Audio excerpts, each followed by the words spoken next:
This is the Rebel Author Podcast, where we talk about books, business, and occasionally bad words.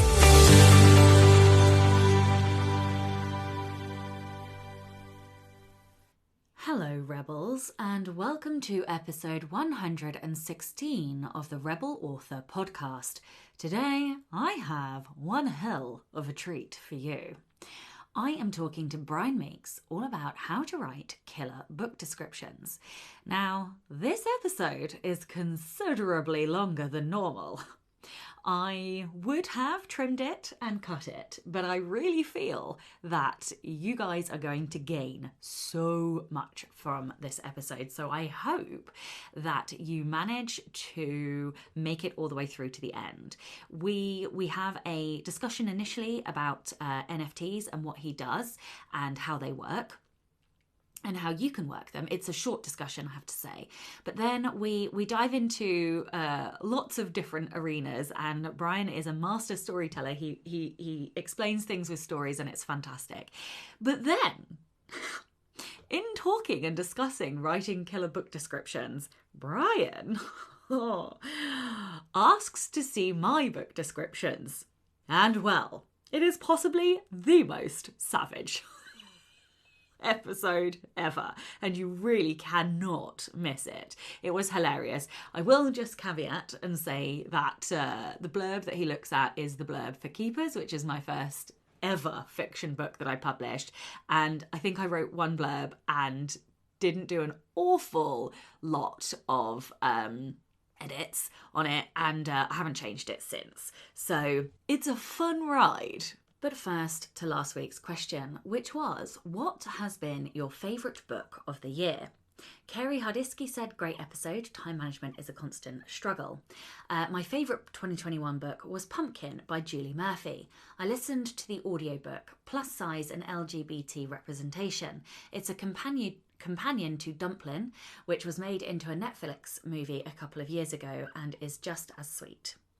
Candy Wilder said, the most compelling book I read this year was Ashes by Iona Whalen. Oh, that's lovely. She was in one of the group promos that I did. I did one with Jenna Moresi, Caitlin Duncan, Helen Scheurer, Daniel Wilcox and Iona Whalen. So yeah, that's fantastic. I love that. Candy continues to say, A Spell of Rowans by Bird Nash came in a close second.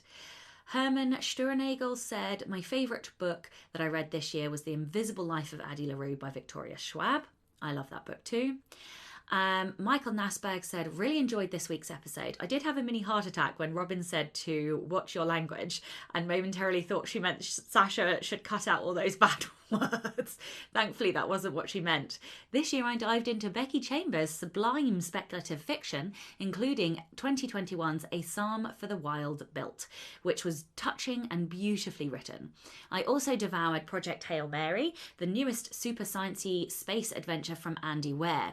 It technically came out last year, but I recently read Chuck Palahniuk's Consider This, his phenomenal part memoir, part craft guide. He's such a deep thinker on the subject of writing technique, and his life experiences make for compelling reading, even for non-writers. Highly recommended. So just on the Project Hail Mary, that just won a Goodreads Choice Award. So, yeah, anyway. Matt Goodall said, favourite fiction of 21, The Dictionary of Lost Words by Pip Williams, a beautiful retelling of the creation of the Oxford Dictionary and many of the women involved in it and behind the scenes. Favourite non-fiction of 21, This Is Not How It Ends by Yehan Casinada, a beautiful and honest look at depression from a journalist who went through it himself. Last, S.W. Miller says, I can't give you one, so I'm rebelling against that nonsense. High fantasy goes to A Lair of Bones by Helen Scheurer. Yeah, it fucking does. Urban fantasy goes to Unchained by Shane Silvers.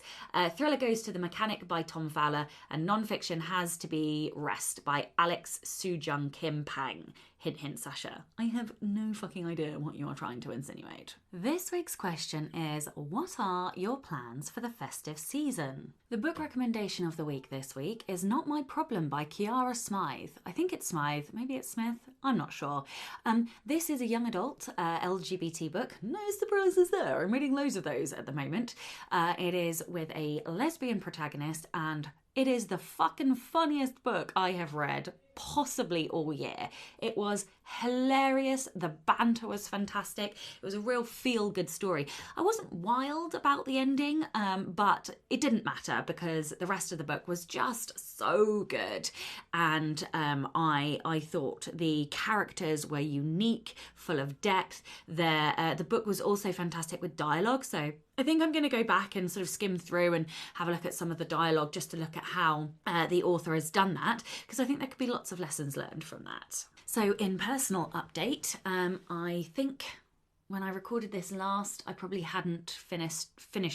Well, I'd finished Trey, but then Thank You Brain had come up with a few extra things that I needed to add in. So I spent all of Monday working on that, sort of bashed out another 4,000 words to add to it. So the fucking book ended up at just shy of 120k, which was kind of what I felt like it would. And once my critique partner has a look, then perhaps there'll be a little bit extra added. It's really hard. I feel so many different emotions about the book.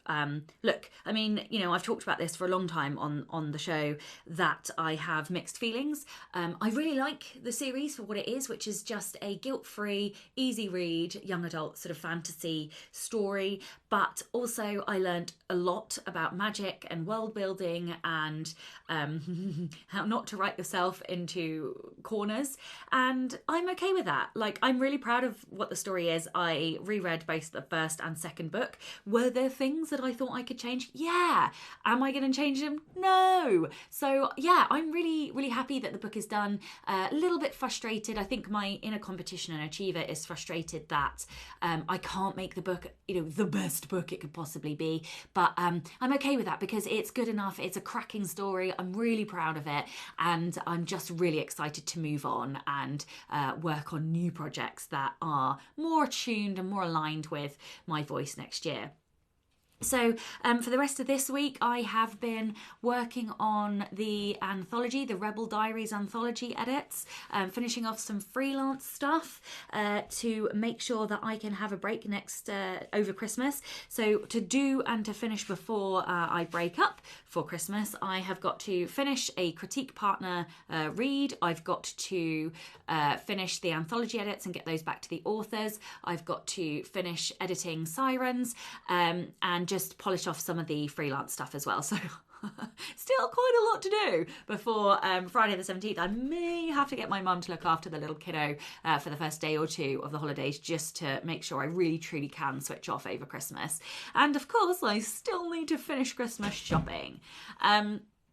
So yeah, I think that's probably like my roundup. It's been the end of the year, so I've been doing like a bit of a review of how the year has gone and looking at the financials and stuff. So yeah, I might talk about that maybe more if I manage to do a review of the year. I don't know if I will get the chance to do that, but certainly at the end of the tax year, which is when I will hit 3 years full time, I will definitely do a review then.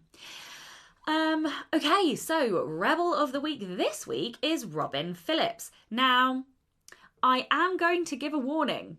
There are very few things that don't get discussed on this podcast. I'm sure you'll all recall when we have had mentions of big vaginas and fisting and all kinds of stuff on this show. However, I don't think I've ever dropped a C-bomb. So, given that this story contains one, more than one, quite a few of them, I'm going to have to give a warning that I'm going to be dropping a C-bomb or three. All right, so Robin says, when I was 21, I worked behind a bar in a working men's club. One Saturday, we were very busy and I heard a bloke in the queue say, if this lazy cunt, i.e. me, ever serves me. I couldn't go any faster. I was literally pulling 2 pints at the time. When he got to the front of the queue, I ignored him and served the person behind me. When I ignored him a second time, he asked me if I was ever going to serve him. No, I said, you called me a cunt. I'm not serving you. When it got to the point of him shouting that he'd come behind the bar to beat me up, the manager came over and asked what was going on. The bloke shouted that he couldn't get served. The manager looked at me with a disbelieving expression and I said, he called me a cunt. I'm not serving him. You can serve him if you want. I was fully prepared to walk out there then, but the manager served him and never said another word about it. Too bloody right. How dare he call you that? How dare he treat you like that? I'm very glad that your manager had your back and didn't demand that you served that, waste of space, shall we say. C-bomb. Right, okay, Rebel. No, we've just done Rebel of the Week. Oh, you can tell it's almost Christmas. If you would like to be a Rebel of the Week, please do send in your stories. I know that you guys love this bit of the show just as much as me, and we are always like juggling just a handful, just enough to keep going. We sort of cycle them and try and keep enough. But yeah, it would be lovely to collect like a big chunk of stories. I know we've only got a few left, so please do send in your stories. They can be any kind of rebellion, big, small, or something in between. You can email your rebel story to rebelauthorpodcast@gmail.com. Yeah, actually, I think that is the best place to do it. You can Instagram me at Sasha Black Author, but I would send it to Becca on rebelauthorpodcast@gmail.com. Thank you very much to Matty Dalrymple, who upped her pledge this week and has joined the Rebel Slack group. If you would like to support the show and get early access to all of the episodes as well as a ton of bonus content, then you can from as little as $2 a month by visiting patreon.com/Sasha Black. I think I'm going to leave it there. I didn't want to do too long of an intro this week because it is a whopper of an episode. So please enjoy. Please stick around to the end because it is fabulous. Hello and welcome to the Rebel Author podcast. Today I am joined by Brian Meeks. Brian is an author and an artist. He's written 19 fiction titles and 6 non-fiction titles and creates pieces of NFT art every day. Hello and welcome. Well, thank you. It's great to be here. Yeah, thank you so much. So, first of all, before we dive into all of the questions, talk to me about the NFT art. NFTs are very new and exciting and racy. And so tell me all about what you're doing there. Well, I will give sort of a brief overview. The NFT world exploded in the last year when a gentleman named, I don't know his real name. His handle is Beeple, Beeple. And this is an artist who, for 5,000 days prior to October of last year, so 13 months ago, had been creating art every day. And he had built up a little bit of a following, but he had never sold his art for any of his pieces for more than $100. And NFT, it stands for non-fungible token. What that means is that you can have a digital piece of art and make it unique. The NFT, the token attached to it, makes it something that is tangible that can be transferred. So as an example that I think everyone will understand is, if I send you a JPEG of me with a puppy, and I have a really cute one of me with a puppy, and you think it's adorable, you can send it to your friend, and she can look at the picture and have a JPEG of me and the puppy, but you still have a JPEG of me and the puppy. And with an NFT, though, if I sent you an NFT of me and a puppy and you sent it to your friend, you can't make copies of it. So you would no longer have the picture of me and the puppy, your friend would have it. So it's transferable. Another way to think about it, because I assume most of your listeners are authors, is that in 2020, there were $18.2 billion worth of ebooks sold worldwide. Let me ask you this. What is the resale value of those $18.2 billion worth of books? Well, without the blockchain, there are no micropayments and resale. So I don't know. I hear zero. A fact. That's exactly right. It's zero. Yeah. And so with an NFT, and I've actually begun a startup to pursue creating the T-book, which is transferable, which would then allow your customers to choose. They could simply buy the ebook from Amazon or Barnes & Noble, iBooks, wherever they prefer, or hopefully within the next year or so, they'll be able to buy the T-books from my company, and they'll be the same price. The only difference will be the author will make a little more money coming from me. And if a person then sold your book on later on a secondary market, sort of a half price books, that's a chain we have here in the United States where you can sell your paperbacks. If they sold your ebook, your T-book, you would make a little bit every time it gets sold in the future. And so that's kind of an overview what an NFT is. And to finish the Beeple story, so 13 months ago in October, he started selling NFTs. In March, so 5 to 6 months later, at Christie's auction house, his piece entitled 5,000 Days, which was a JPEG collage of JPEGs of all the stuff he had done over the 13 years prior, it sold at auction for $69 million. And that is when people started going nuts. And so this is something that I do a little bit of. Admittedly, the last 3 or 4 weeks since this startup has begun, I've got a wonderful developer, and this woman who is brilliant is my COO.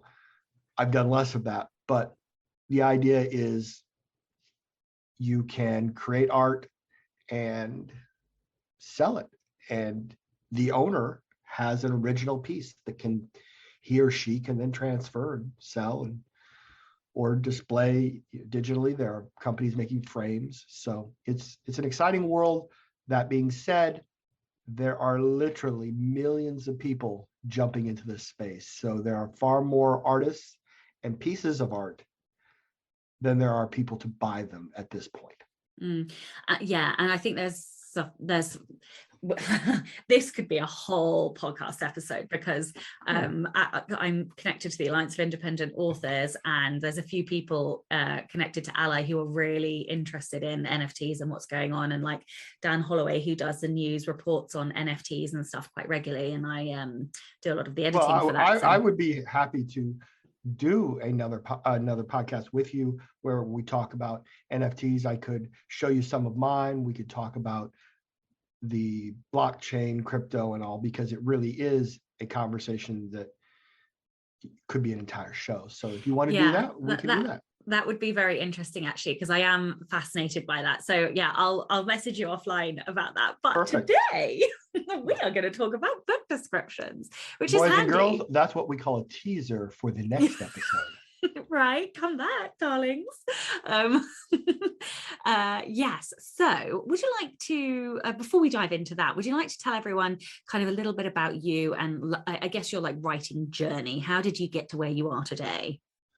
It began January 2nd, 2010. I was bored.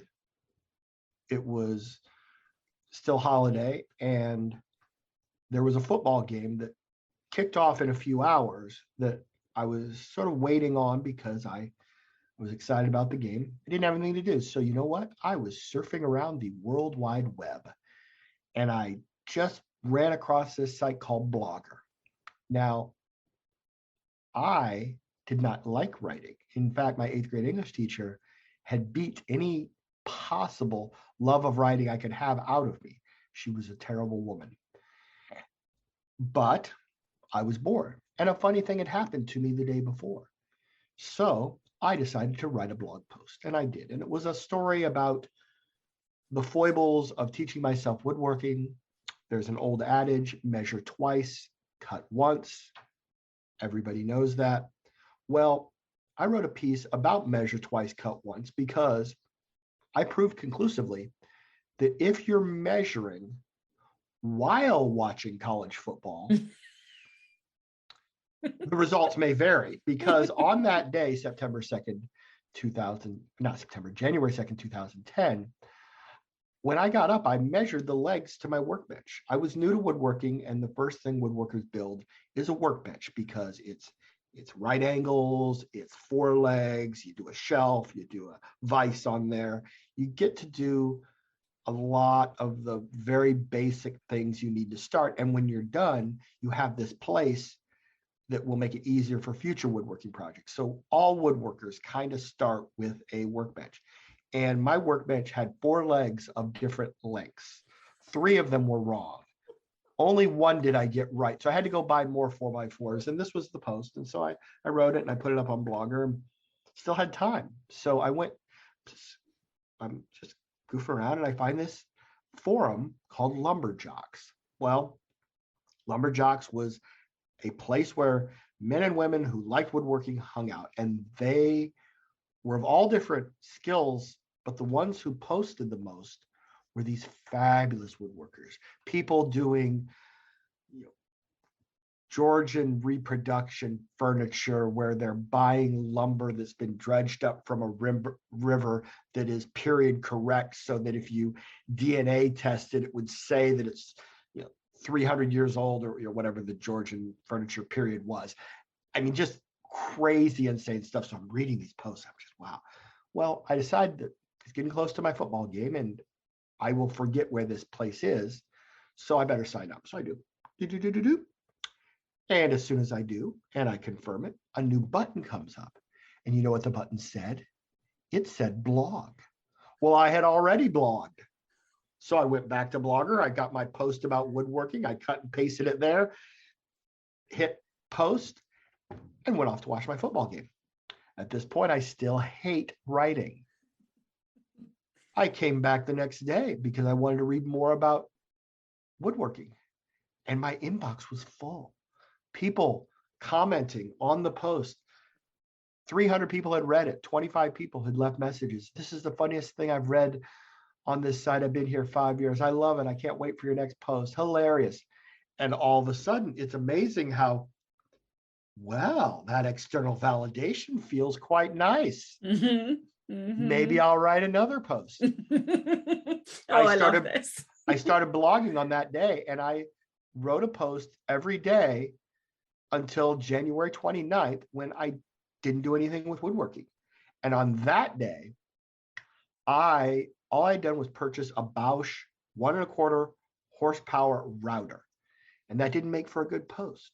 So I decided to be creative. I wrote the first chapter of a noir mystery titled The Henry Wood Detective Agency. Now, I never intended to write a chapter 2, but I wrote this whole chapter about Henry Wood and this beautiful dame coming to his office, and it was January 1st, 1955, and she had this case for him, and there was this, I put a MacGuffin in there, and the MacGuffin was that he had this closet in his house in Brooklyn. His office was in Manhattan, and he had this closet that would give him presents from the future. He didn't understand how it worked, but on this particular day, he had gotten a Bosch 1.25 horsepower router. So the whole chapter was this buildup just to let my readers know that, because I've been talking about these different routers and I didn't know which one to buy, and I was very poor at the time, so I had saved up my money and I put a ton of thought into it. And so the punchline was I went with the Bosch router, and I wrote this whole chapter just to say that, and they loved it. Well, I love it. I haven't even read it. I love the fucking story. This is amazing. And so that was the beginning of the writing. And so I continued to write woodworking posts and whenever I didn't have anything about woodworking, I would add a chapter to the book. I finished my first novel in September of that year. By the time I published it, I had written 4 novels in the series. And so that was sort of the beginning. And now I do this full time, though admittedly, I haven't written much since the pandemic. I mostly do copywriting for authors where I write descriptions because I charge $150 a pop. I live in a house that's paid for, so I don't have very many expenses. And when I moved back from Las Vegas, April of 2020, I just I missed being around all the people, and I think I got a little depressed. And so I haven't really done any writing. I need to get back to it. I've written a few chapters of a new project in the last 2 months. And so it's something I miss, but writing, like anything, is, for me, I don't know about everybody else, but for me, it's doing it daily. And when I get into a rhythm of doing it every day, that's when I enjoy it the most. And that's when I start to write a lot of books. In 2019, I wrote 5 novels in 5 months. And so because I was in that rhythm. And so that was a very long answer to where I came from, but that's kind of my journey. I've written 25 books, and I haven't had a regular job in 5-6 years, and so this is what I do. No, I love it. There are so many things. I don't know. Have you heard of Becca Syme? Do you know Becca Syme? Well, I know Becca. Yeah, absolutely. I know her. I met her mom first, and Chris. Yeah. yeah. Have you done? Chris and I go way back, and then shortly after I met Chris, because they both were in my Mastering Amazon Ads group early on, like maybe the first week. Have you taken the Clifton Strengths? No. See, when you were talking, you mentioned about doing it daily, and that one of, because that's what Becca does most of her courses on, and I am like a huge Becca fan, and She's brilliant. Oh God, she has changed my life. Like it. No word of a lie. Mm-hmm. She has revolutionized my life and my writing career. Anyway, consistency is one of the strengths, and it's what you were saying sounded like consistency, whereas I'm on the other end of the scale. And so I phoenix burn. So like I go through very intense periods of like, and then I crash and burn, and but it's an intentional crash and burn, because like this week I just hit that deadline that I mentioned, I was like exhausted, and everyone was like, wow, you're like glowing, and I'm like, really, I feel like a butthole, but thanks. But it's like, because I like generated all of this like positive, I don't know, like completion energy. And anyway, so I'm actually planning in next year to do ridiculous bursts of very intensive work, followed by time off, followed by ridiculous intensive bursts of work, followed by time off, because I think I actually work better like that. But yeah, like anyway, it's funny. I think you made an incredibly important point. Well, 2 points. One is Becca is great. So anybody listening, go check her stuff out, because she really has built a business that makes authors' lives better. So that I can't recommend her enough. The second point is know thyself. Right, and exactly. My personality is such that if I get consistency where I do something every day, I really like streaks. I love numbers. I've lost a bit of weight because I put it on from the pandemic. So I was at 192 when I left Las Vegas, and then I gained up to 217 pounds. And I don't know what that is in stone. But I don't know how many of your listeners would want to know what that is in stone. How many pounds is in a stone? 14. Or is it 14 pounds in a stone. Okay, so I can do that. I can do that math. Let's just. Now I want to, because I love all things BBC, and the mysteries and so forth. They always talk about stones. So let's see, 217 divided by 14 is 15 and a half stone. It pleases me to know that.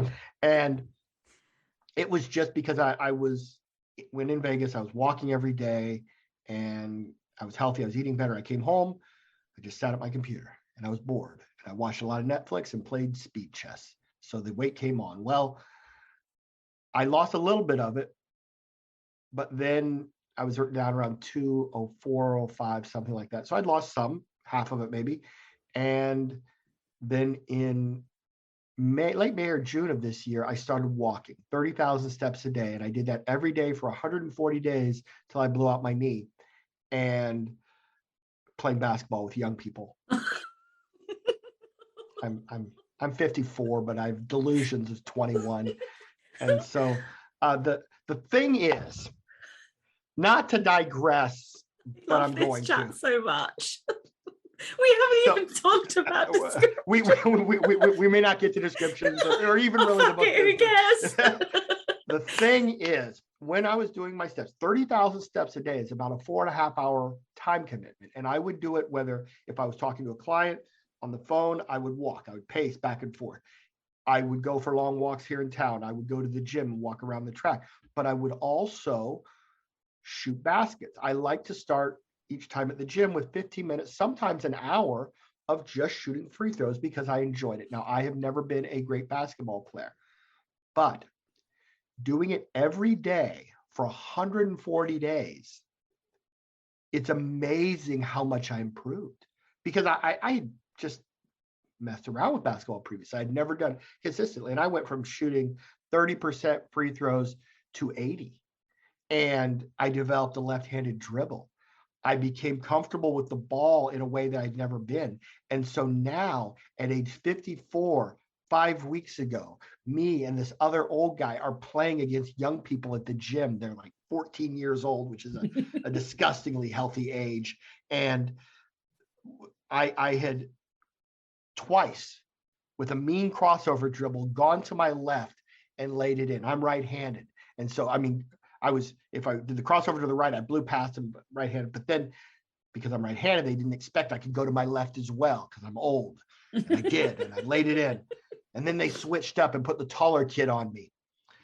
And gave him the head fake, crossover dribble, boom, to the left, got to lay it in left-handed without even using my right hand. And of course, you jump off your right leg when you do that. My knee buckled. I went down. I had to be helped to my car. My ex-girlfriend brought me a cane the next day because I couldn't walk without it. Oh my And God. so it was bad, but it was not an ACL tear. I think it was just a strain, because I iced it You're so for lucky. several days, and now it's recovered. I played pickleball last night. I'm back to the healthy thing. But the point of this story was, for 140 days, I was committed to 4.5 hours of exercise a day. I lost the weight. I have not felt this great. And I put a little bit of it back on. I got down to 185, then went back to 197 because I wasn't exercising. And now, 3 days ago, I've started again, and I'm down to 195, and it's coming off easier. So it's this whole process. But the point was, I'm all about the streaks. And so once I get dedicated to the streak, and my energy improved, I was doing, it was amazing. I was taking 4.5 hours out of my day to do this thing. During that time, I was listening to podcasts and educational things. So it was a productive time. But then as soon as I was done, or when I was not exercising, I was being productive.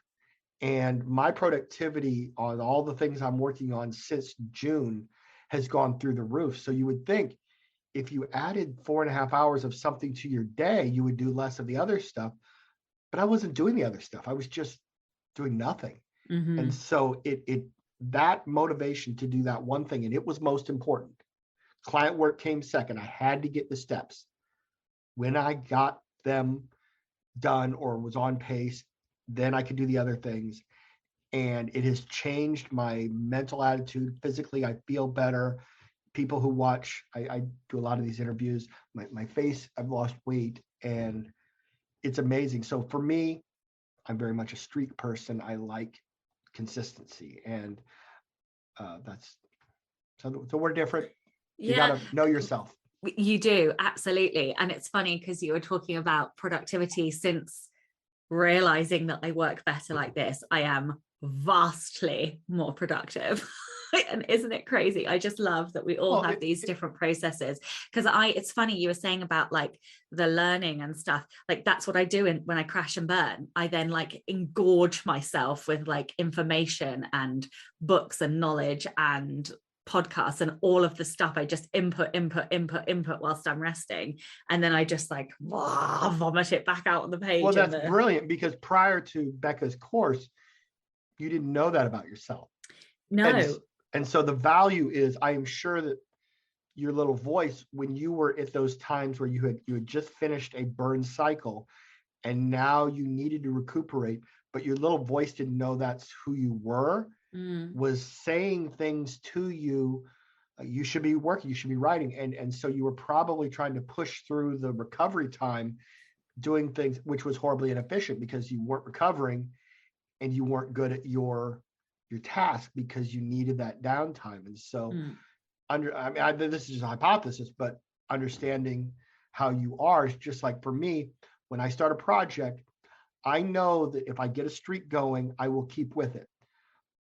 I can't do things where I do it 5 days a week. It has to be every single day, because once I break it, it takes a long time for me to get back in the streak. It's the inertia. Yes. And so I know that about myself. And my dad said, wow, 30,000, that's 13 miles a day. That's hard on your body. What if you took a day off I said, Dad, I just can't. That's not how I do it. I have to exercise every day. And so right now I'm lifting. Now with lifting, you don't do it every day because you do need rest days. That's just the way it works. But I can still be exercising. So I now have my exercise includes lifting weights, and I'm now four days into doing that every day. And so I'm back on a new streak. Well, I know some listeners who have high consistency, and I'm sure they are going to be very appreciative of this chat. But we are here. And finally, we should talk about descriptions. Yeah, we should talk about descriptions. So, okay, you are an expert at book descriptions and book blurbs, and so in your opinion, what actually makes a good book description? The first and foremost is tell the reader almost nothing about the book. Okay, that was not what I was expecting to start with. Brilliant. Okay. Well, this is the number one area where authors go wrong, is that they want to write a synopsis of what happens in the book. And I want you to think about that. So you've got a potential reader. They've just read your synopsis of the book. Let's say they're a romance reader. Well, first off, the romance writing community has very specific, depending on the subgenre, very specific tropes. And that's fine. We all know that the male protagonist is good looking. There aren't any dad bod romance series. Those just aren't a thing.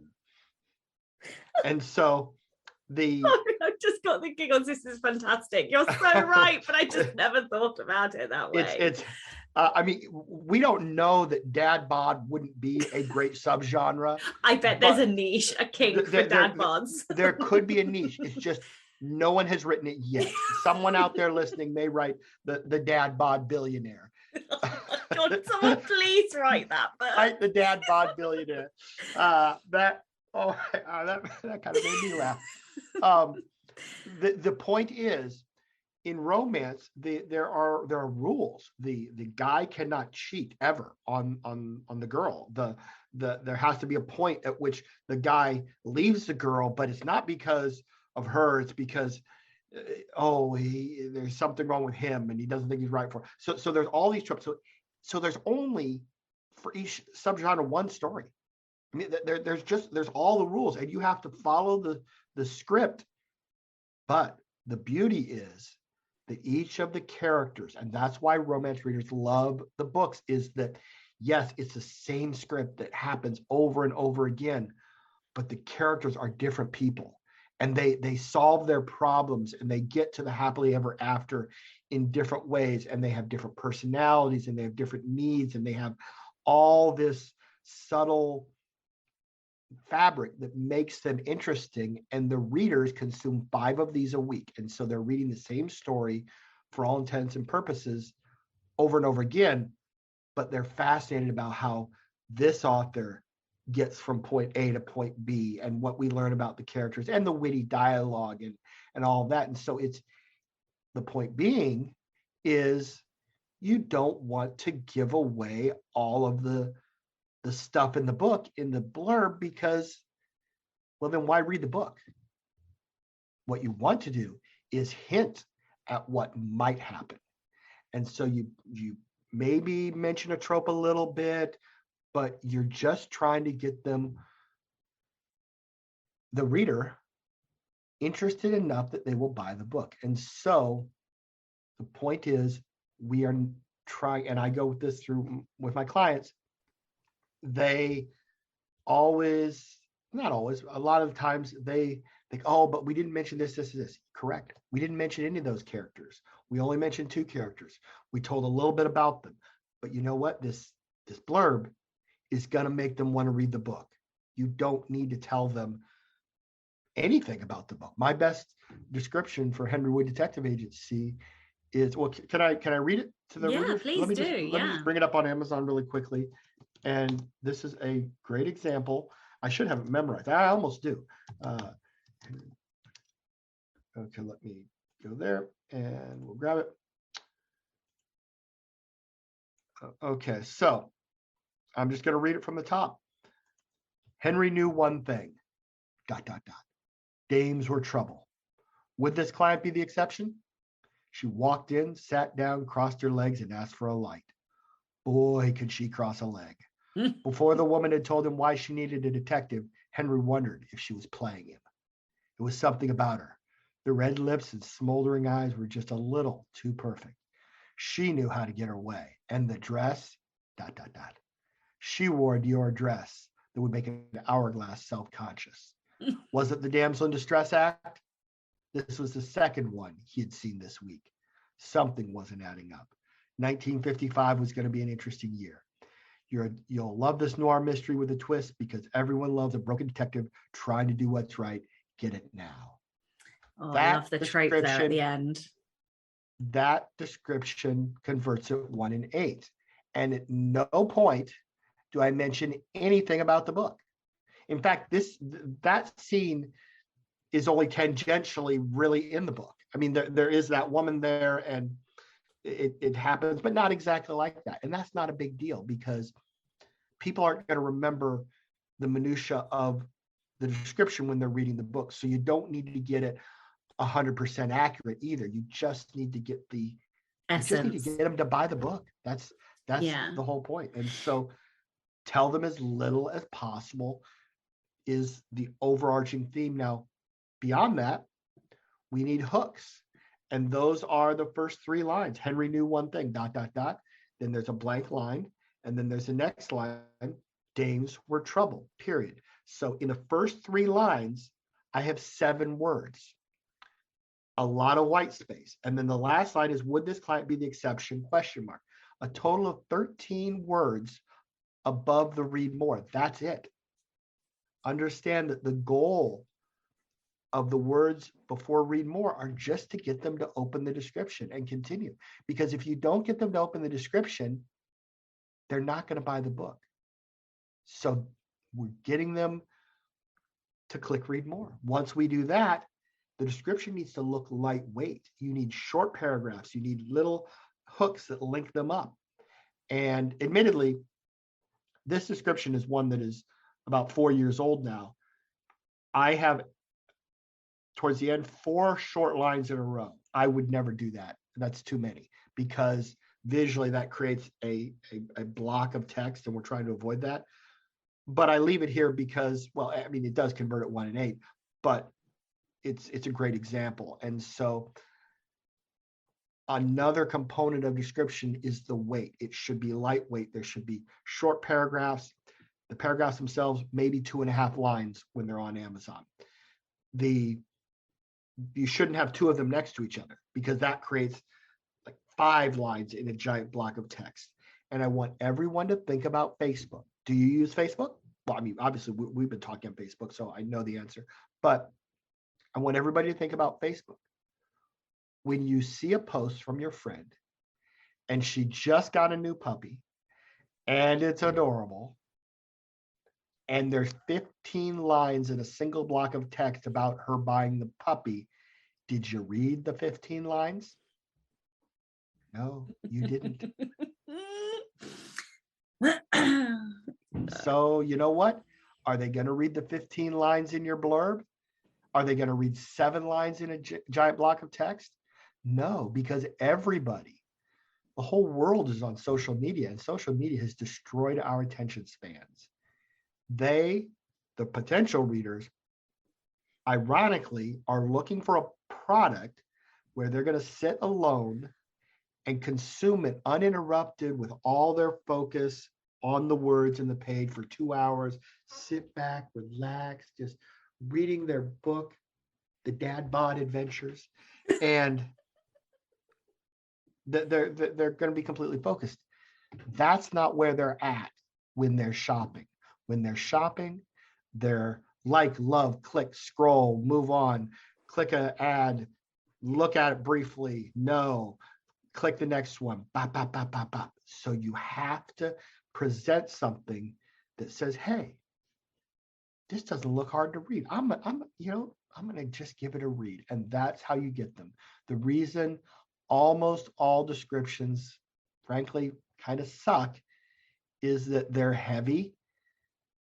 They just don't look like something people want to read. And that's why a full price book, and I mean like $4.99, converts at 1 in 30.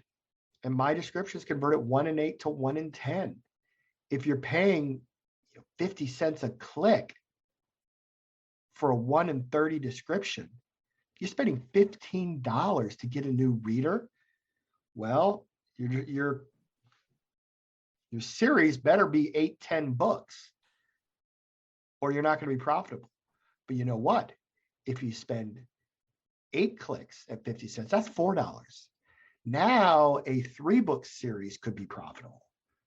It absolutely matters. Does that make sense? It does, yeah. No, it absolutely makes sense. And I really like how like out of the box the blurb was that you read. Like, I don't know. I think I have been very stuck in like, I don't know, prior expectations, or just, well, understand that people go and they look at the successful authors. And overwhelmingly, the successful authors have descriptions that are horrible. They have gotten to the point where they're making $100,000 a month despite their description, not because of it. And so or is it in spite? I'm never sure if it's despite or in spite. I'm going to have to look those words up and figure out the correct usage. But let me read another one, if I may. This one I literally wrote yesterday. So am I able to share the screen? Can I show people what? I tend to only use the audio. It's okay. Then I will just read it. The beating was severe. ... But he survived because he had to know one thing: was Wendy still alive? Those are the 3 lines above the fold. Alex was in bad shape, just this side of death, lying in a dumpster, but he couldn't give up. Crawling out of the garbage, the first thing he noticed, beyond the pain, was that V was gone. He had only one option: to keep going. Out to the street he walked. So that line, out to the street he walked, was its own line. So I had a little paragraph, a blank line, out to the street he walked. Now another paragraph. All around there was only otherworldly destruction of burned out cars, broken windows, and empty streets. Houston had fallen further into chaos, brimming with violence and a population at each other's throats. That's a paragraph, blank line. When Alex and Ranger find their old friends, ... Next line, ... which is a misuse of the ellipse. I misuse the ellipse all the time. I'm fine with that. It works. You rebel. I am. When Alex and Ranger find their old friends, ... they got a bit of news about Wendy, and then he collapsed. Oh. Wendy almost made it out, but the skinheads tracked her down, and now she was in a room alone and sure of only one thing: they planned to sell her to Vargas. She can't let that happen. Will she get another chance to free herself? Would she ever see Alex again? You'll love this 5th book in this post-apocalyptic survival thriller, because Alex and Wendy are the type of heroes with grit who keep us turning the pages. Get it now. There's almost nothing in there about what goes on in the story. But yeah, I've created a thing where you want to find out what goes on in the story. And so that's the difference. And it's done in a very light way. Of course, this is audio, so we can't show them the light way, but trust me, it's lightweight. What are kind of the key elements of a good description? Is there a structure or a format that you follow? Is it, like, what is that structure? I always start out with the 3 short hooks. And typically 98% of the time, the 3rd line is a question, because it's very hard for humans to stop reading on a question. Mm-hmm. It's not in our nature. Was Wendy still alive? ? That's the point at which they are asked to hit read more. Nobody's going to give up with, is Wendy still alive?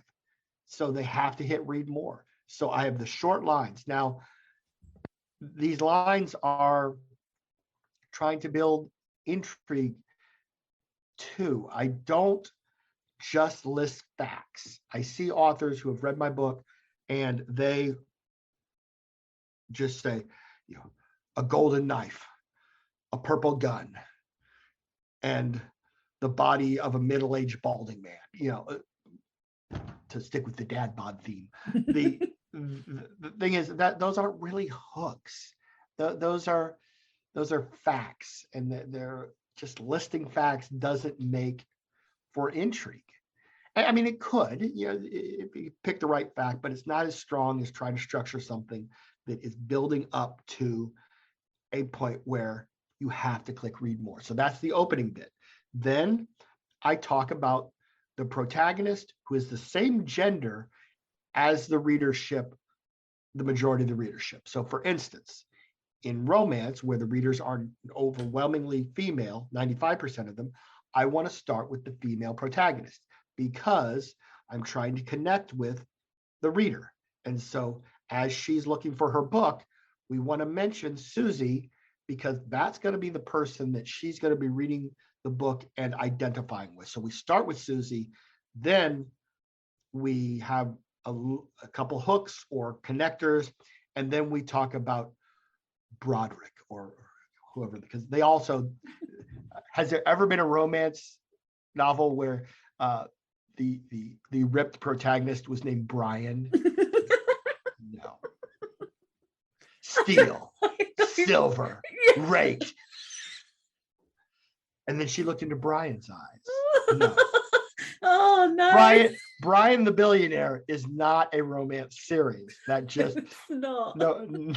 nobody wants to date Brian. The idea though is, I mean, I'm very specifically doing it in that order because, well, I'm a data guy and it converts better.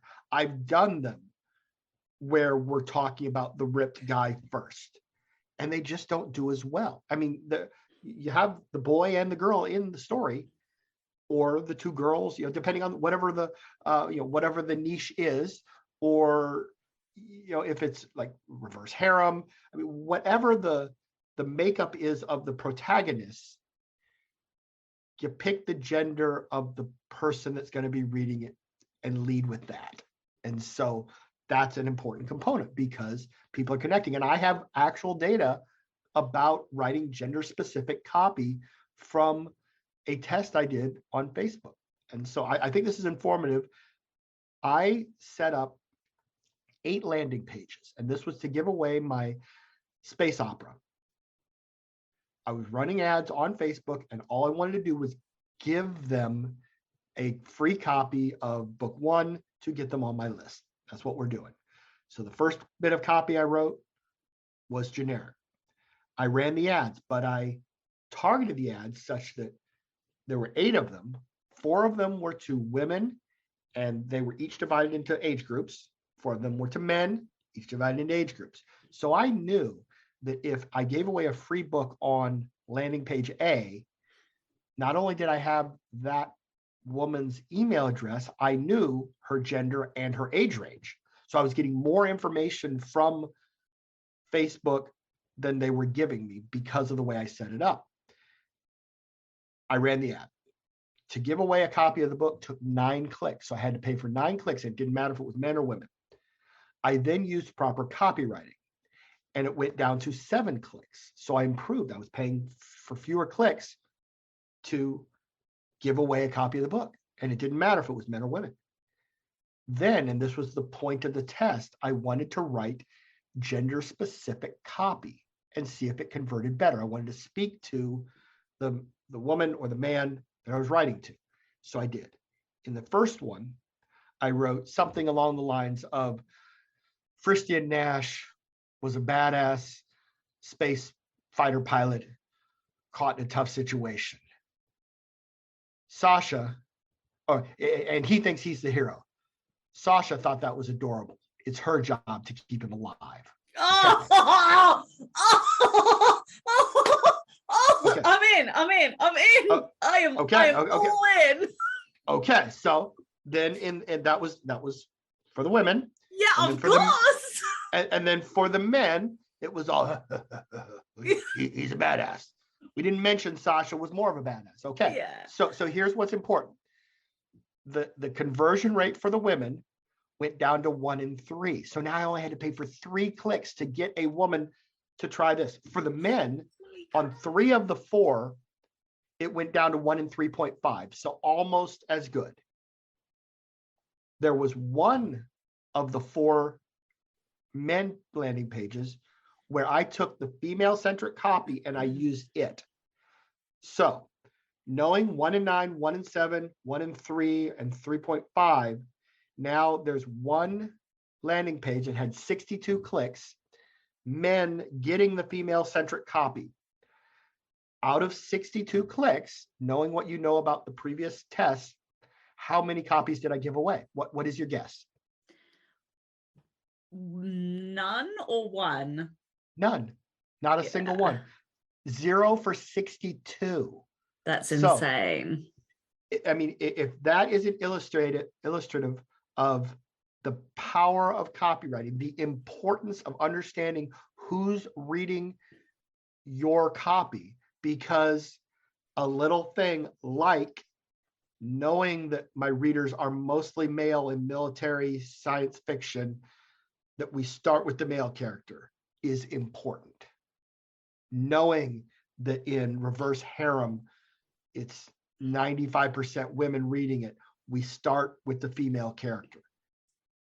It's a little thing, but it makes a huge difference in conversion rate, and we're paying for clicks. So does that make sense? Oh, that I think that is such a phenomenal example, and I love that you have data to back it up. And also, I love that I had,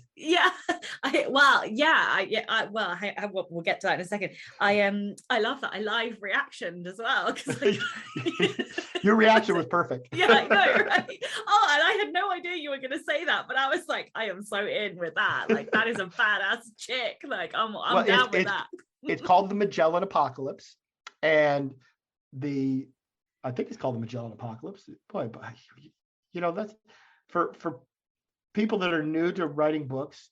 One thing that you don't expect, the Magellan Apocalypse, is to forget your own book titles. Okay, that is the correct title. The Magellan Apocalypse. The first book is Map Runners, and so available on it's gotten some I haven't looked at it in years, and it's gotten a couple 1-star reviews. That's down to 3.7. That's my lowest rated book. That makes me sad. Well, your Blurb's amazing. My Blurb's amazing, but no. What a bummer. It's got a really good. I hadn't looked at that in years, but it's okay. I don't care that much. The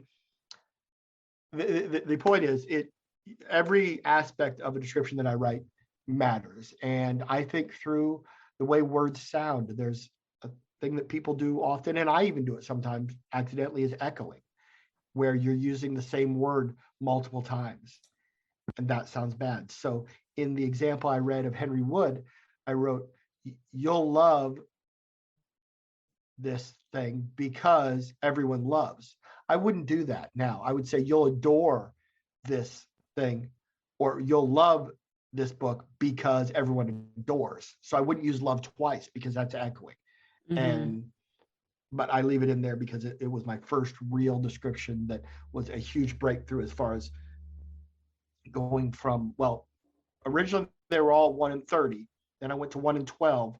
Then when I wrote that one, it went from 1 in 12 to 1 in 8, which doesn't seem like a big deal, but it does when you're paying for clicks. It does when you're paying for clicks, exactly.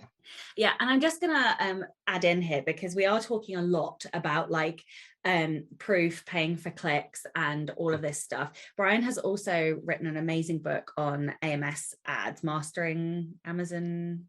That's correct, mastering Amazon ads, which I would mention is a little dated. And it Well, came out that's in how I found you. 2017. Yeah, so that's actually how I came to discover you, was through that book. And I read that, and I got my non-fiction, I think, down to like 1 in 8. I think it is. I do like Oh, about well 1 in 8 now. done. Yeah.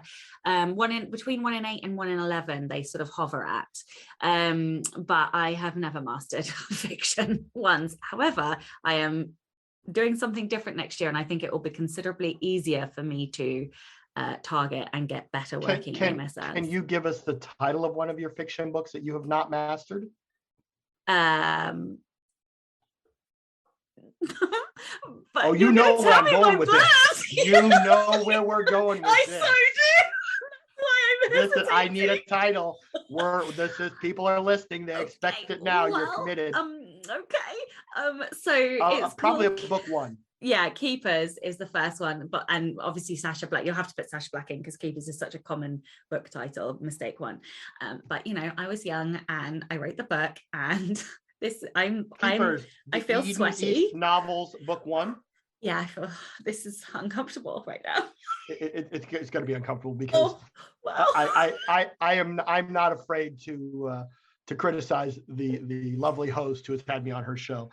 So, but first off, I got to say, oh my, the cover is fantastic. Thank you. Your cover artist needs to be given a hug or more money. I don't know how much you pay, but that's a brilliant piece of cover art. People don't understand that I'm not a cover artist. I do contemporary graphic design for my art, but cover art is its own thing. So one can be a brilliant artist, but not understand the subtleties of what makes a great cover. And this one, because of the way that he or she has done the font, the letters, that it's got a little bit of depth to it. There's very subtle things as far as lighting on the letters that makes it not flat. Mm-hmm. Then the centerpiece is this round.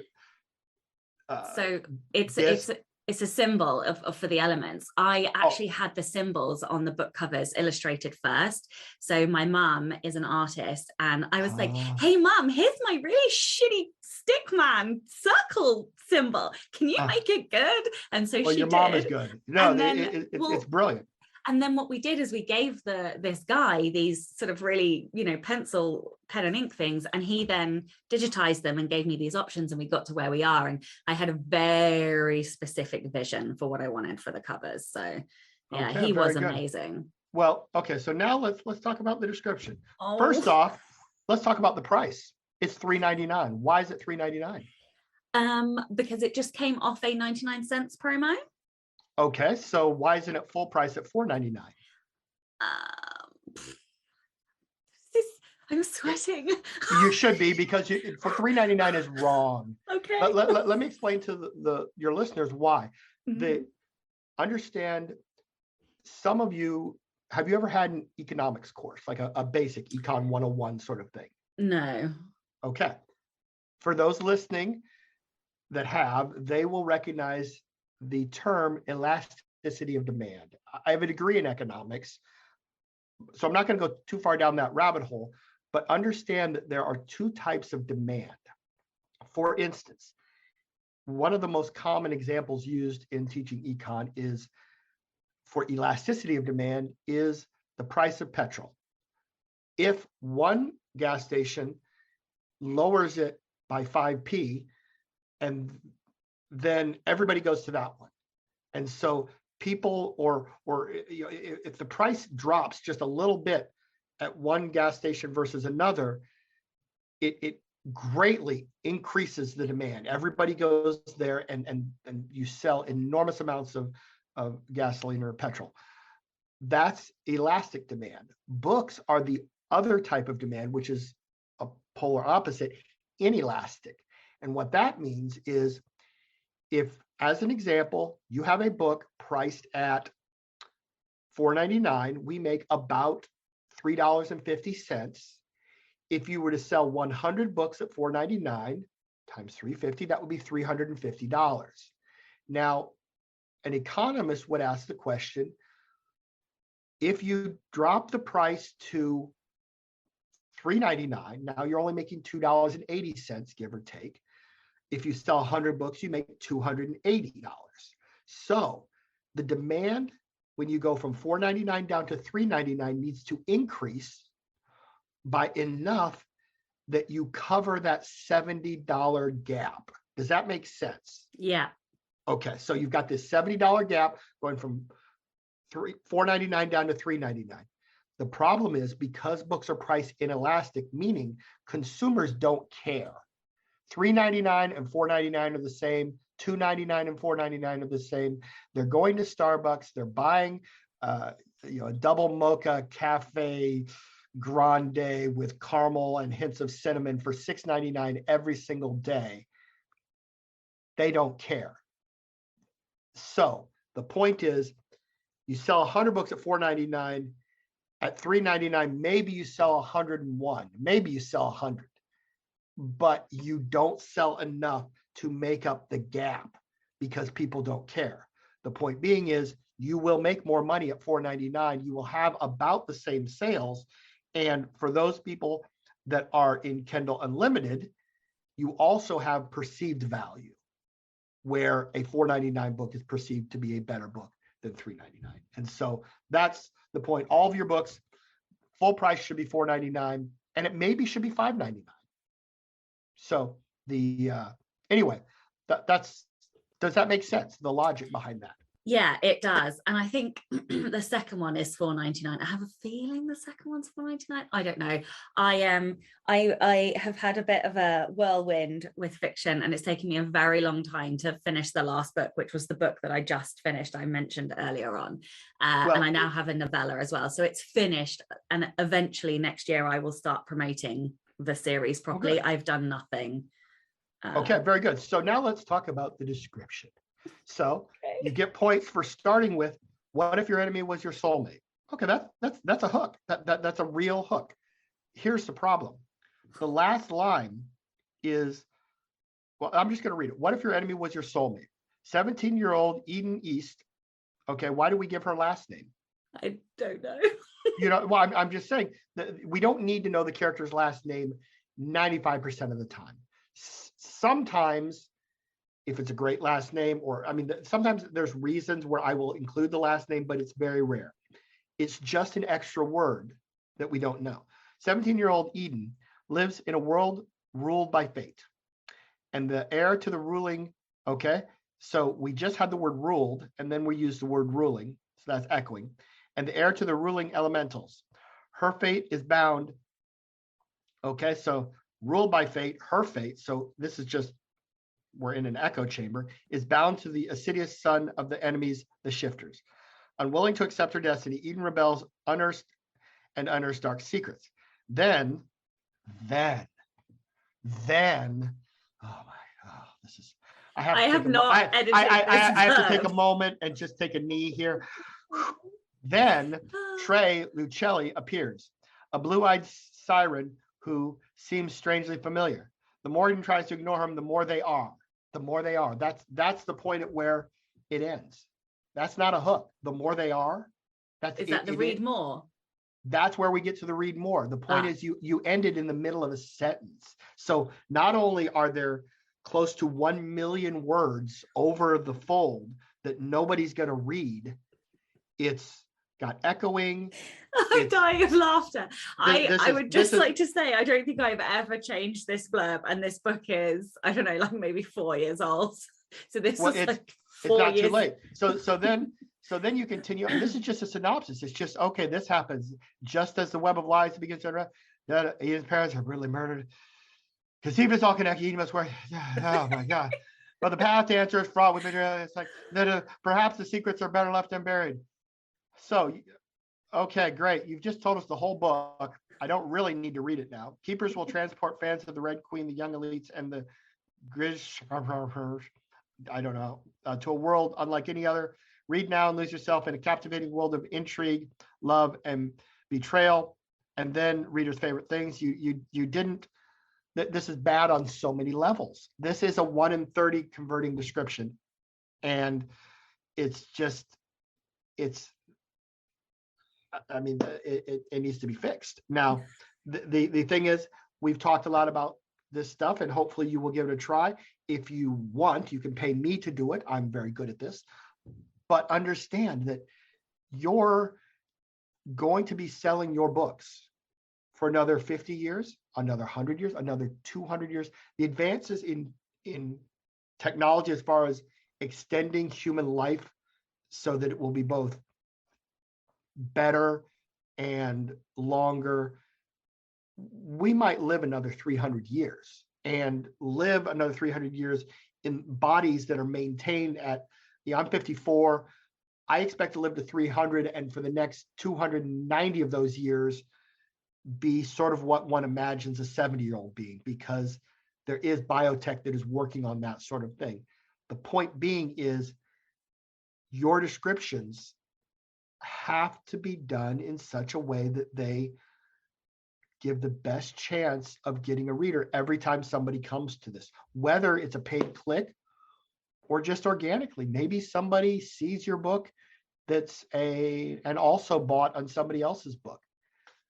But for 4 years, most of the readers, well, it's most of the readers in all cases, because even 1 in 10, 90% of the readers are still saying no. But 1 in 30, it's 96.6. Well, that difference is massive. And so this needs to be fixed. And I assume all of your books are like this, where you're trying to tell the reader what's in the book. Yeah, the fiction ones are, but non-fiction blurbs are very different anyway. They're solving a problem for the reader, and that I can do that. I know how to do that. I just can't do it for fiction. Well, that it's hard. And for listeners, understand that if a listener out there is imagining, oh, I've got 6 books in my series, I'm going to rewrite all the descriptions. Learning copywriting comes fairly quickly. It's a skill that when you start out, if you don't have any idea of what you should be doing, it's very hard. It's not something you can necessarily fumble your way into. But if you've just listened to a wonderful podcast where the host has laid out a game plan and you try that, your first try is going to be probably a lot better than what you currently have. But when you finish the 6th book, if you go back and look at book 1, just in the time of doing 6 of them, you will have improved enough to redo book 1 and make it better still. It happens very quickly just by doing it. Another thing is, I always recommend that people try to do proper copywriting everywhere. So if you read my posts on Facebook, they're all proper copywriting. In our chats, back and forth, using Messenger, you didn't notice it, but I was using blank lines. I was using proper copywriting because it makes it easier for the consumer to read. I'm always putting in the blank lines. I'm always using short lines and the slightly bigger paragraphs. I do that with everything. If I am communicating with a reader of mine, I'm using proper copywriting because I've just made it easier for him to consume. So now think about your email list. Every time you send out a blast, are you sending out these big, heavy blocks, paragraphs where the person's opening it and they're like, oh my God, what did Sasha send me this time? Look at that paragraph. It's unwieldy. How am I going to get through this? And so they don't read it. But if you send them lightweight things with maybe 75 words, not that many, they open it up and say, oh, look, it's another blast from Sasha. I love her stuff. It's so easy to read. And they read it, and so it improves your open rate. It improves your conversion rate because it's copywriting.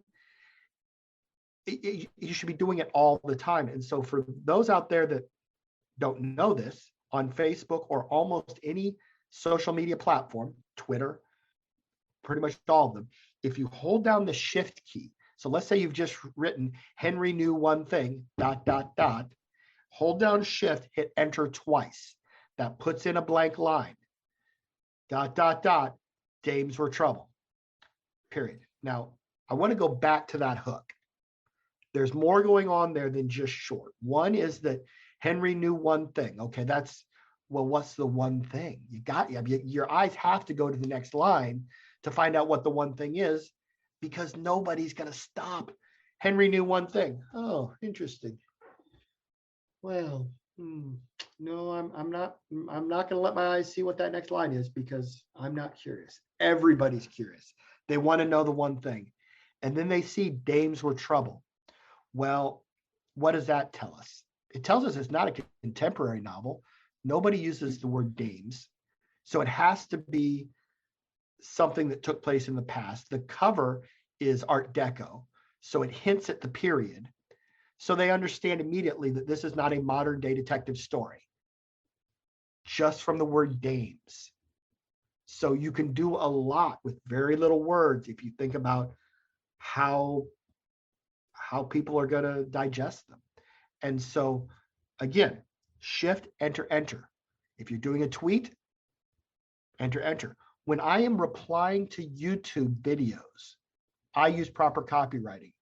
And on very big channels, like I've had some of my replies, I think I have one on Gary V.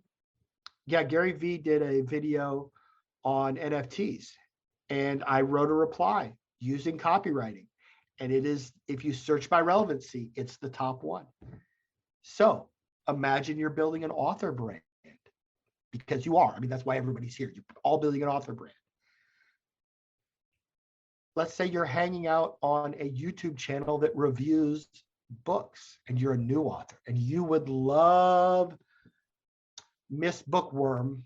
I just made that up. That's not a real YouTube channel, though.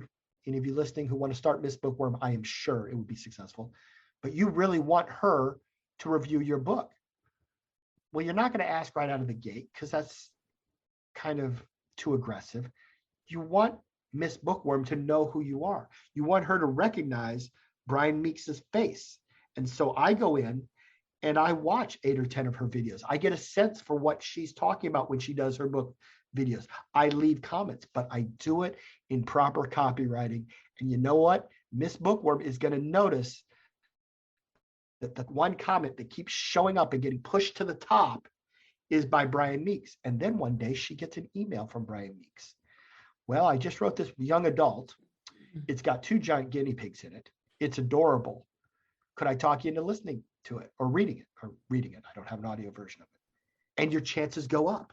So copywriting can be used anywhere you're trying to have an impact. Does all that make sense? I've thrown a ton at you. It does. It makes a lot of sense. I'm still trying to get over my mortification. Yeah, this was a war crime. It was a war crime. Oh, I'm completely aware. That's why I was so reluctant to let you see it, because I was like, no. But it's okay. No. Understand, I have author friends who make $100,000 every single month that have bad descriptions. Now, part of the thing with them is because they sell at such high volume, because they have these monster lists, because they launch a book and it lands on the New York Times list and USA Today every single launch, they get an enormous amount of exposure, and they get an enormous amount of organic traffic.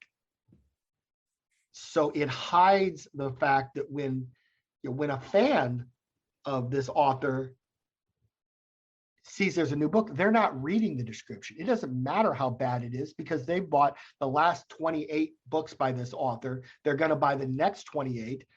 They're just going to it and click and buy. They're not reading the description, so it doesn't matter.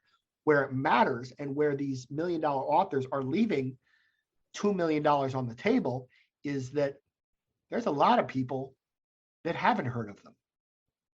I could walk down the street and mention any one of my 20 friends who are making $1 million a year to people, and none of the people I mention them to have heard of any of my $1 million author friends. That's how big the market is.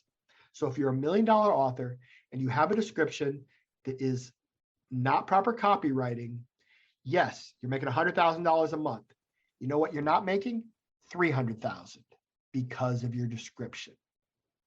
It's that important. And that's why I go back to the advice, go see how the successful people are doing, is terrible advice, because they don't care. I have one friend who, I told her, she says, I don't care. I own the house of my dreams. My pets love it. I've got people optioning my books for movies. I'm cranking out 14 of these novels a year.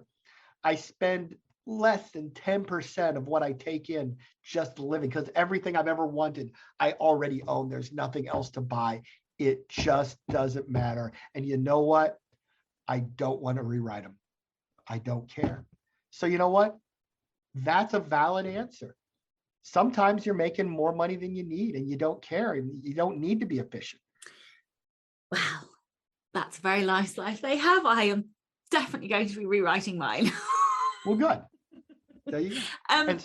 Okay, so we are almost out of time. So I'm wondering if we can maybe I might throw a few rapid questions at you because I've got some questions from patrons. I will do my best to answer as quickly as I can.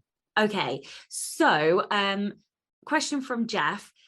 Does bolding certain phrases and playing with the format and dropping like a key catchphrase at the beginning really help? I haven't found any data that bolding helps. I haven't found any data that bolding hurts. I tell all my clients, if you like it, do it, but do not use H2 or H3, which is bolding and increasing the font size. Those are headers in HTML. And what that does to your opening lines is because it messes with the spacing, your last line is going to get cut in half. So never use H2 and H3. You can use bold if you like it, but I have not been able to prove with data that it helps or hinders. So use it if you like it. Okay, perfect. Shane Miller says, should we or should we not mention comparison authors in our descriptions? I don't, but if it was done correctly, it's hard because I know that the calls to action you'll love because absolutely works well. I think it's a bit of a double-edged sword. I try to avoid it just because you may get people that say, oh, really? If you love J.K. Rowling, that's I'm not sure you're quite in her league. And my fear is that it can set a tone where they're going into it looking to prove you wrong, but maybe not. I don't have any data on it. So I can't say for sure if it works. It would be really hard to test. It would take a lot of volume to be able to draw a conclusion. So if you like it and you're not going over the top, like a J.K. Rowling sort of thing, it's probably just fine. Okay. If you have 2 points of view in your novel, do you write a dual point of view blurb? You could, as long as you're not giving away too much information, but you don't need to. Just like there are lots of books that are written in first person. You do not write a description in first person. This is a mistake. First person just doesn't convert as well as third person. You don't have to write it in the same, first person versus third person. Always do your copywriting in third person. I tend to always do it in past tense. That is not a necessity. You can do it in present tense. You need to make sure that your tenses agree. But don't feel like you need to do it the same way as the book, because remember, you're just trying to get them to read it. And once they finish the first page of the book, they won't remember anything about your description. So there's only one goal: get them to read the book. Do the description the way that best makes them intrigued to do that. Tropes. Should you include tropes in your blurb? Yes. Okay. That's just a yes. That's an easy one. Okay. And last, but I just want to say, you don't need to include all of them. So in romance, you might have 7 major tropes in your specific niche of romance. You don't need to pack them all in there. Just get 2 or 3. It tells the reader that, okay, yes, this author understands the rules. They know my expectations. But yes, use some tropes.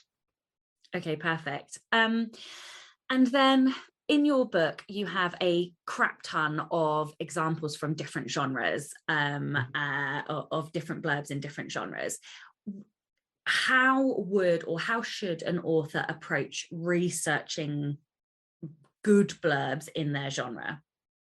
Genre doesn't matter. If you know the tropes, and presuming you do because you wrote the book in that genre. So if you're writing romance and you're writing romance without having ever read a romance novel, well, you're doomed. So don't do that. But if you're a romance reader who is writing her first romance novel and you've read 200 romance books and you know all the tropes, then you can craft a description. But there isn't anything that is really genre specific. Now, there's a difference between fiction and nonfiction, like we talked about. With nonfiction, you do probably at some point have bullet points, but the rest holds. It's lightweight, it's hooks, you have to tell a little bit about the author, whereas you don't need to do that in fiction. But copywriting is copywriting, and it works whether, it doesn't matter which genre it is, it doesn't matter fiction or nonfiction.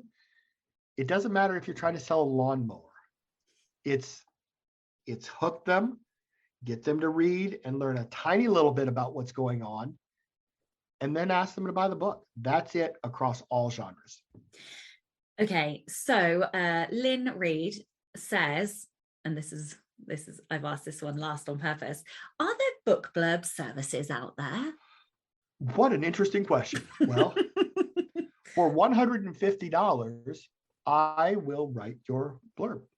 You can reach out to me on Facebook. I wear this hat, so you can send me a friend request or send me a message. I should probably have a website. I don't. I actually keep pretty busy at writing descriptions, and so people reach out to me. In fact, as I was logging on to this podcast, a woman reached out to me, and I told her I would get back to her as soon as I was done with this. So just find me on Facebook, and I will write your description for $150. Amazing. Well, this is the Rebel Author Podcast. So tell everyone about a time you unleashed your inner rebel. Wow. I think I'm kind of a rebel in just using data, because understand that prior to the book Mastering Amazon Ads, the concept, well, I mean, I had talked about it for several years, but nobody in the industry calculated description conversion rate. It didn't exist. I've had conversations with Kevin J. Anderson, who is traditionally published. He writes in the Dune, Star Wars, and X-Files franchises, so he's a pretty big deal. He's had numerous New York Times bestsellers, and he's traditionally published 70, 80 books. So he knows how the big five work. And we've had conversations, and I said, do they have data analysts? He said, no, they don't. Nobody in publishing had ever thought about conversion rate for descriptions. I brought that to the industry from my days with Geico, which is an auto insurance company here in America. And I was a data analyst. So I have brought a lot of the tools that I used to do data analytics in auto insurance to the book business. And that is sort of kind of a rebel thing, because nobody ever thought to ask the question, how many clicks does it take to sell my book? But once you start asking that question, it changes everything, because if you know it takes 8 clicks before you've even written the book, you're going to spend $4 maybe, because clicks are maybe 50 cents each. You also know historically what your read through is. You can calculate out about how much you're going to make on your 8-book series before you've written word 1 of the first book, because you have an understanding for the mechanics of the data. And so that's pretty rebellious in a world where indie authors, for the most part, hate math. I really hate math. You are not alone. I had a woman who came to me when I was in Las Vegas. She had joined my group just the first day or first week back in February of 2017. And she is a middle grade book writer. Now, middle grade, I said it doesn't matter which genre. That is maybe the exception that proves the rule. Middle grade, you have to write the description, to simultaneously speak to the middle grader and the parent that's buying the book. So you need to keep both those factors in mind. So you do have to do it a little bit differently. The point is, when she came to me, she was not making very much money at all. And when she visited Las Vegas, she said, I want to take you to lunch. I said, I love lunch. So we went and we got sushi. And she told me about, she said, I've done this stuff. I've read your book. You've coached me a lot. It was great. I've done what you've told me. And I am 6 months into my fiscal year. I'm at $50,000 in sales. I'm on pace to do 100,000. Prior to the stuff you taught me, I was doing 10,000 a year. So that's, a 10x increase by doing the stuff that we talked about. And she wasn't necessarily a math phobe, but it wasn't something she thought about or really wanted to apply. She said, I did it. I did the math and it was worth it. And so it's the math that I'm talking about is 5th grade math. So everyone out there that's a math phobe, this is really the easy stuff where there's no calculus.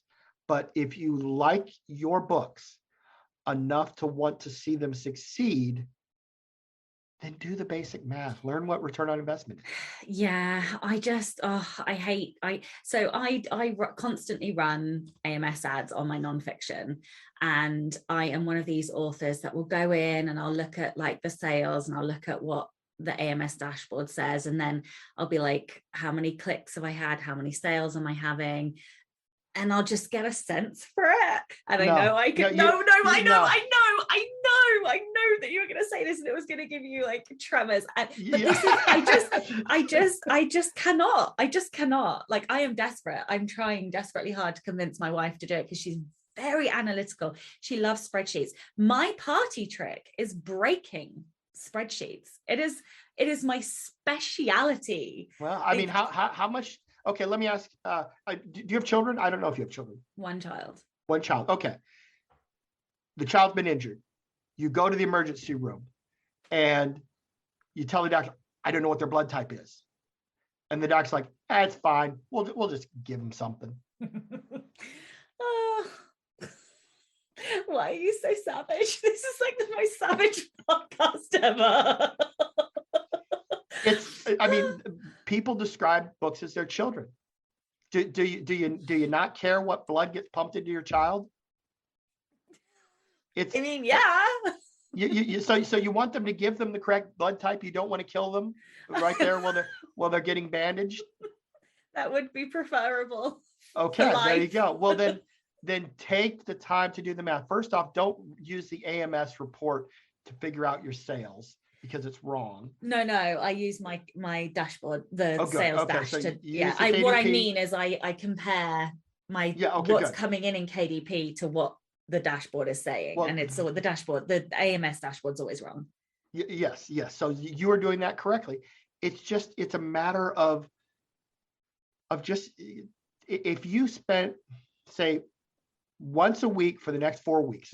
I think this would be all it would take for you to get over your hatred of this bit of math. I'm not asking you to love math theory. I'm not asking you to geek out over geometry proofs like Euler's circle, which is the coolest geometry proof ever. It takes 45 minutes. It's a straight, it's so cool. That's not what we're talking about. I'm talking about sitting down and doing some very basic math. How many clicks? How many book sales? If the book you're looking at is in Kindle Unlimited, you have to then take the number of page reads, divide by the KEMPC number, so you have total number of conversions for those out there that are in Kindle Unlimited, and figure out the rate. I mean, it's a 1 minute to 2 minute process that is very easy. And I'm asking you to take a snapshot of the last 30 days of your advertising once a week for 4 weeks, and just do that. And by the 4th time you've done it, it's such easy stuff that you'll have it, and you'll be over that tiny bit of fear. Will you want to go back to school and learn calculus? No, but you don't need to, because that's all you need to be successful, is that little bit. And then you need to calculate lifetime value, which we can do a show on that. And I mean, there's only a few things you need to be able to do math on. And if you get over just those, it's just like the blood. If you learn your child's blood type, that's fine. You don't need to know, how to perform surgery or anything. We're talking the barest minimum. But the difference between that bare minimum and not doing it is success versus failure. It's really that big a deal. So, and I do like money. So, there you go. I've had so many authors that have come to me and said, "Oh, your book mastering Amazon ads, it made me cry. There were so many tears, but I went back through it a second time and I forced myself to do the math. And you know what? Turns out the math wasn't that hard. As soon as I hear the M word, I freeze up. And that's the way I think most people who don't like math is they just freeze up. Don't let that happen. Try it out, do it a few times. You'll be like, oh, you know what? Okay. Meeks is right. Well, the funny thing is I do check my ads weekly, if not more than once a week. I just more. Just get out an Excel sheet and just write the numbers in there. Yeah. But I think I even downloaded your spreadsheet once upon a time, a long time ago. Yeah. Well, I mean, that can make people cry too. But the point is just, type the word clicks, type the word sales. If you have pages, type the word pages, and then put in the numbers, and at the top, put a date. I mean, that's it. I'm talking. Don't get the clicks per day from the AMS dash, and then the sales from the KDP dash. Yeah. Okay. All right. Yes. That's it. And then a date. Fine, I'll do it. It is not that hard. It's keeping this is the blood transfusion that keeps your child alive, is understanding this stuff. Because if you don't know what it is and you rewrite your descriptions, well, how will you know if you've done them better? And you have to do it daily and not like as in like the number of clicks per week and the sales per week, or yes and no. If you do it daily, what's interesting is, as a species, we humans are great at pattern recognition. I don't have children, but I know that if a mother of 3 kids, age 8 to 12, on a Wednesday afternoon during the school year at 4:20, hears the house is quiet, that's not a good sign. No, it's not. It's really not. That's pattern recognition. That's my children are doing something wrong.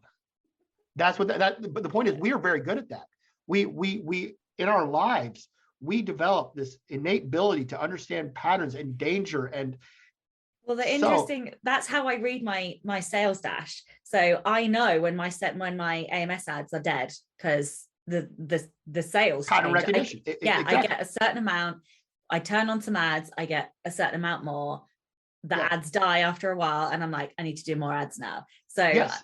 You're already doing it. The thing is, it's fine tuning. So if you just put them in the thing every day, then you will see the patterns. You'll just see them better. So you'll take what you're already doing, you'll see them better, you will make more accurate decisions. Because think about this, if you look at it weekly and say every Sunday, but the ads died on Monday, then you had 6 days of opportunity missed. And so by having it every day, you're seeing patterns. Now, when you're calculating a conversion rate, you should look at 30 days. 60 days is better. 90 is better than that. If you keep this thing and you have data for 2 years, then you can do additional analysis you can't do with just 30 days that is helpful. But the point is, all it takes is putting it in that sheet every day. And then when you want to know conversion rate, just taking the last 30 days, summing them up, and doing that calculation. And that's the number that's important. So that the daily gets you pattern recognition, the monthly or quarterly or what have you gets you the answer, because a description conversion rate doesn't really change. It's pretty much set. It can change from day to day, but that's variance, and that just happens. The problem is when you can't attribute all of your sales to AMS ads. So I have less clicks than sales, if that makes sense. So I know I have sales coming from other Yes, and that absolutely happens. But understand that over time, the amount of organic is going to be in relation to the amount of paid stuff, always about the same. Yeah. So the fact that you're not getting an accurate number is okay, because everything we do is pass fail. If you're calculating your return on investment and it's a 75% return on investment for your ads, you're going to spend more money, because you spend $1, you get $1.75 back. You would do that all day long. But you know what? If it's 53 cents, the answer is still the same. If it's 200%, the answer is still the same. If it's minus 10%, the answer is you stop doing the ads. So everything is pass fail. Now, so you don't need precision in calculating ROI and profitability. You just need to understand that, yes, it is profitable. And the way I'm advertising on Amazon is this profitable. If I'm also doing Facebook ads, it's this profitable. Which one is more profitable? Okay, Facebook's more profitable. So let's do Facebook. Now, yeah, this is going down a whole other thing. We can do another hour on that. But understand what I mean by pass fail. Does that make sense? It does. And I do highly recommend that everybody go and read the Mastering Amazon Ads. Even though it is from 2017, it gives so much information on like how to understand how to even approach ads and the kind of like stuff that you need to analyze and the mindset. And I definitely was a completely different, like, although I do it more intuitively, I definitely base it off of your learnings, like your teachings in that book. And so one more thing, you can't analyze keywords. I could talk for 2 hours about the math of that, but it is impossible to draw conclusions analyzing an individual keyword, because there's not enough data. When people say, hey, if I see a keyword doesn't have any sales in the first 20 clicks, I kill it. Those people are wrong, because a 1 in 10 converting description does not mean that every 10 clicks you're going to get a conversion.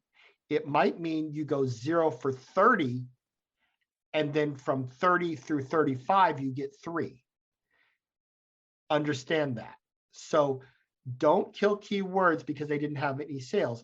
And I'm assuming that when you're making your keywords, you're not doing dumb things like writing middle grade fiction and using keywords for horror novels. I mean, that you're already in the ballpark. And if you're in the ballpark, I never even look at my keywords, because unless an individual keyword has a statistically significant number of clicks, you can't draw any conclusions. So none of them ever get enough clicks to be able to make a decision. It could just be variance. And I know that everybody else that teaches Amazon ads preaches that. Unfortunately, they're all wrong. And what an amazing way to end. We are way over time. I'm so grateful for you. No, I'm so grateful that you've given us extra time. I really, really appreciate it. You have been amazing. This has been such a blast. Traumatic, I won't lie. Yes, there will be lingering scars. But it has been fantastic. Please tell everybody where they can find out more about you, your services. I know you kind of briefly mentioned it earlier. Anything else that you would like to add? Well, I have just a quick question. Do you have notes or something there at the bottom of the podcast? Yes. Could I create a link to my Mastering Descriptions course? Yes, of course. I typically, when I do podcasts, give 60% off. So it's $200. That would make it $80. I could create a Sasha, a rebel code that would save them, and you could put that in the notes. Would that be okay? I would be honored, and you have your first sale right here. Perfect. I will do that here. I'll do it in the next hour, and I will send it to you. Thank you so, so much for your time today. And of course, a giant thank you to all of the show's listeners and all of the show's patrons. If you would like to get early access to all of the episodes, then you can do so by visiting patreon.com/Sasha Black. I'm Sasha Black. You are listening to the abso-fucking-lutely fabulous Brian Meeks. And this was the Rebel Author Podcast. Next week, I'm joined by C.R. Rowanson, and we talk all about how to build and create magic systems. And I have to say, I absolutely loved this discussion with him. We massively geeked out, and it was super fun. And he's given me a ton of ideas about how I can improve my magic systems. So yeah, join me next week for that. Don't forget to tune in and subscribe on your podcatcher. And when you have a moment, please leave a review.